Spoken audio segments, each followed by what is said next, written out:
রে আল্লাহর বান্দা একটা মাইয়ার প্রেমে পাগল হইয়া যুবক, খানা নাই, ঘুম নাই, বাড়ি নাই, ঘর নাই, মা চায় না, বাবা চায় না, ভাই চায় না, বোন চায় না। আম্মা জান কয় তুই এরকম কেন করো? সন্তান কয় আমি এমন কেন করি, আমি জানি না কেমন করি। মাইয়ার প্রেমে পাগল হইয়া সন্তান কেমন পাগল হইছে, কেমন করে জানি না। খানা নাই, ঘুম নাই, কয় মা লাগবে না, বাপ লাগবে না। একটা মেয়ের পেছনে পাগল হইয়া যুবক যদি সব বিলীন করে দেয়, পাগলামির মতো রাস্তায় ঘুরে। একটা মেয়ে যদি যুবকের জন্য পাগল হইয়া পাগলামি করতে পারে, মা চিনে না, বাবা চিনে না, ভাই চিনে না, বোন চিনে না, কয় মা লাগবে না, ভাই লাগবে না। ও আল্লাহর বান্দা, এটা তো একটা মাখলুক, আর এই মাখলুকটারে যিনি বানাইছেন তিনি আমার খালিক। ওই আমার মাওলার মোহাব্বত যার সিনার মধ্যে একবার ঢুকবে, ওই বান্দা যে গবেষণা করে হাঁটতে, চলতে, উঠতে, বসতে, যখন আমার মালিকের নিয়ে গবেষণা করে, ওই মাওলার মোহাব্বত যখন অন্তরের মধ্যে জমা হয়ে যায়, ওই বান্দা দিন দিন দিন দিন শুধু মায়া বাড়ে, মোহাব্বত বাড়ে, বাড়তে বাড়তে বাড়তে বাড়তে মাওলা ভালোবাসায় বান্দা যখন ডুব দেয়, ওই বান্দা তখন নিজের স্বাভাবিক অবস্থাকে ধরে রাখতে পারে না। তখন বান্দা কেমন করে নিজেও বুঝে না। ওই বান্দাকে জিগায় তুমি এমন কেন করো? এই বেটা, ও শুনতে আইছি, তুই এমন কেন করো? কি করি আমি? আমি তো কিছুই করি না, আমারে কে জানো করায়। इश्क़े आशो लस्ती को जू बरफरूक हर चीज़ माशूक़ बाकी जुमला ज़ुक आशिकारा मिल्लतो मज़हब जुदा आशिकारा मिल्लतो मज़हब खुदा। কে বুঝবে? এই বেটা, ভালোবাসা ভালোবাসা বুঝো, ইশক বুঝবি না, ইশক বুঝবি না, ভালোবাসা বুঝো না। ভালোবাসা একটা আগুনের নাম। ভালোবাসা কি নাম? এই যুবকেরা কথা বল, আগুন ঠান্ডা না গরম? গরম কি সব সময়? এটা তো তাপ ছড়ায় দেয়। আগুনের অভ্যাস শুধু জ্বালায় দিবে, জ্বালায় দিবে। ইশকের আগুন যার সিনার মধ্যে একবার লাগবে, ওই অন্তরে তো মাওলার ইশক আর মোহাব্বতের আগুন যখন জ্বলে, তখন আমার আল্লাহ ছাড়া কাউকে পছন্দ করে না। গায়রুল্লাহকে আগুন দিয়ে জ্বালায় দেয়। আমার মা নাই, আমার বাবা নাই, আমার ভাই নাই, আমার বাড়ি নাই, আমার ঘর নাই, আমিও নাই, একমাত্র আছে আমার মালিক। আমি আমার আল্লাহর মোহাব্বতের দেওয়ানা, পাগল হয়ে গেলাম। এরে নবীর উম্মতের দল, কেন বুঝো না রে বাবা? ওই বিদেশে খেলোয়াড়ের লাইনে, খেলোয়াড়ের সিস্টেমে চুল কাইটা ইন্দুরার বান্দর হয়ে গেছে, আছে না নাই? গুলশান জুমার মসজিদে নামাজ পড়াই, একজনে একা, হুজুর আমার ভাগ্নের জন্য দোয়া করবেন। কি কয়? মরে গেছে। কেমনে? কয় ফাঁসি দিছে। তো ফাঁসি দিছে কেন? কয় যে ও চাইছিল ওই ক্রিকেটারদের লাইনে, বিদেশি এদের লাইনে চুল কাটবে, কাটতে দেয় নাই, জিদ কইরা ফাঁসি দিছে। কি দোয়াটা করুম কল তো তার জন্য? এরে নবীর আশিক উম্মতের দল, এই সহজ সহজ বুঝার জিনিস বুঝে না, দুনিয়া বুঝে, আখিরাত বুঝে না। মোবাইলের মধ্যে কথা চলতেছে, এক যুবক আর যুবতী, জীবনে দেখাও হয় না, ওই গজবের লাইনে লাইনে লাইনে লাইনে মিস কল।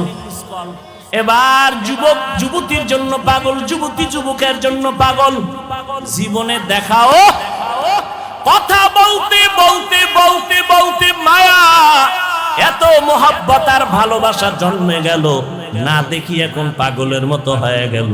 চেহারাটা শুকায় যায়, খানার খবর নাই, ঘুমের খবর নাই, জল্পনা কল্পনা, যারে আমি এত ভালোবাসি, যার কথায় এত মজা পাই, রাত কাটায় দিলাম, ঘুম নষ্ট করলাম, খানা খাই না, ওই ভালোবাসার মানুষটারে আমি কখন কাছে পাবো? আমার কলিজা ঠান্ডা হবে। ও ভাই, দুনিয়া বুঝছো, আখেরাতটা কেন বুঝো না রে বাবা? এই জমিনের মধ্যে একদল মানুষ থাকবে, তারা আমার আল্লাহর মোহাব্বতের পাগল। আল্লাহর ভালোবাসার মোহাব্বত যাদের অন্তরে ঢুকিয়া যাবে, এরা আল্লাহকে না দেখিয়া, আল্লাহরে না দেখিয়া, দূরের থেকে আল্লাহর মজার মজার মাখলুক দেখে মোহাব্বত বাড়ে। আল্লাহওয়ালাদের কোরআনের কথা শুনে শুনে অন্তরের মধ্যে মোহাব্বত বাড়ে। বাড়তে বাড়তে এমন একটা পাগলামির অবস্থা হয়, এমন এক সময় আসে, এখন শুধু কিছুই চায় না, মালিকের একটু দেখতে মনে চায়, মালিকের একটু মোলাকাতের জন্য পাগল হয়ে গেল। এরে নবীর উম্মতের দল, পয়গম্বর মুসা নবী তুর পাহাড়ে গেলেন আগুন আনার জন্য। আগুন আনতে গিয়া মুসা নবী পাহাড়ের মধ্যে যখন কদম দিলেন, একটা আওয়াজ হলো, ইয়া মুসা ফাখলা'না আলাইকা বিল ওয়াদিল মুকাদ্দাসি তুয়া। এই মুসা, জুতা খোল, জুতা খোল, এটা আমার পবিত্র উপত্যকা। মুসা কয়, আওয়াজ দিলে মানুষ ডান দিক থেকে না হয়, বাম দিক থেকে না হয়, সামন দিক নয় পিছন দিক, কিন্তু আওয়াজটা চারো দিক থেকে কানে ঢুকলো। আমি জিজ্ঞাসা করলাম, কে দিলেন আওয়াজটা? কয়, আনা রব্বুক, আমি তোর রব, আপনি আমার রব। মুসা নবী বলে, আমি যত সামনে আগাই আগুন তত পেছনে যায়। এইবার আমার রবের যখন আমি ডাক পাইলাম, আমার রব, ওই রবের সাথে এবার কথা বলতেছি, এক কথা, দুই কথা, তিন কথা, কথা বাড়ে, মোহাব্বত বাড়ে, কথা বাড়ে, মোহাব্বত বাড়ে, কথা বাড়ে, মোহাব্বত বাড়ে। এবার মুসা নবী কয়, মোহাব্বত বাড়তে বাড়তে বাড়তে বাড়তে এমন মোহাব্বত গালেব হয়ে গেল। এক পর্যায়ে মুসা নবী কয়, আল্লাহ, কথা কইয়া কত আর দূরে রাখবা, রব্বি আরিনি, ও আল্লাহ তুমি আমার একটু দেখা দাও, তোমারে দেখতে মনে চায়। ও দয়ার মালিক, তোমারে জানি দেখলে কেমন লাগে। ও আল্লাহ, তুমি আসমান বানাইছো কত সুন্দর, জমিন বানাইছো কত সুন্দর, ও আল্লাহ তুমি না জানি কত সুন্দর।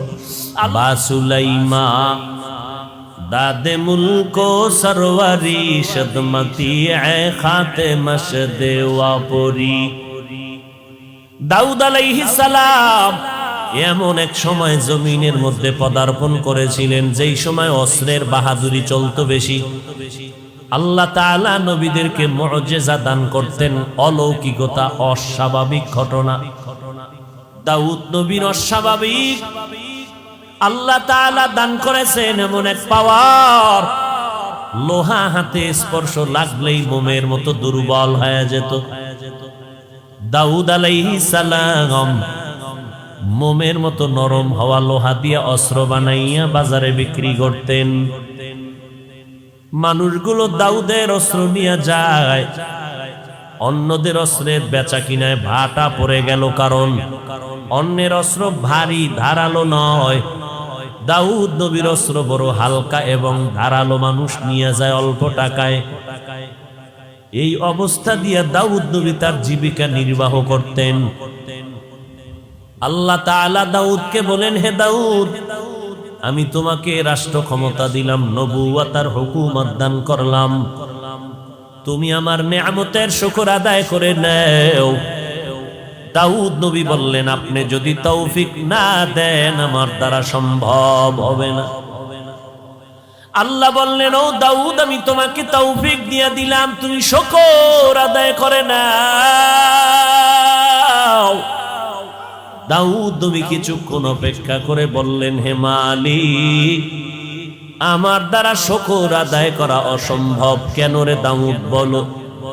দাউদ আলাইহিস সালাম বললেন, হে মালিক, আমি শুকর আদায় করতে গিয়ে দেখলাম আপনার তৌফিকের সীমানাটা এত বিস্তীর্ণ, এত বড়, ওই তুলনায় আমি দাউদের শুকর হলো অনেক ছোট, অনেক নগণ্য। আপনার তৌফিক নামের নেয়ামতের সামনে আমার শুকর হলো খুবই ছোট। আল্লাহ জানায় দিলেন, দাউদ রে, তুমি যে উপলব্ধি করতে পেরেছো আমার তৌফিক নামের নেয়ামতটা অনেক বড়, তোমার পক্ষ থেকে শুকর হলো নগণ্য।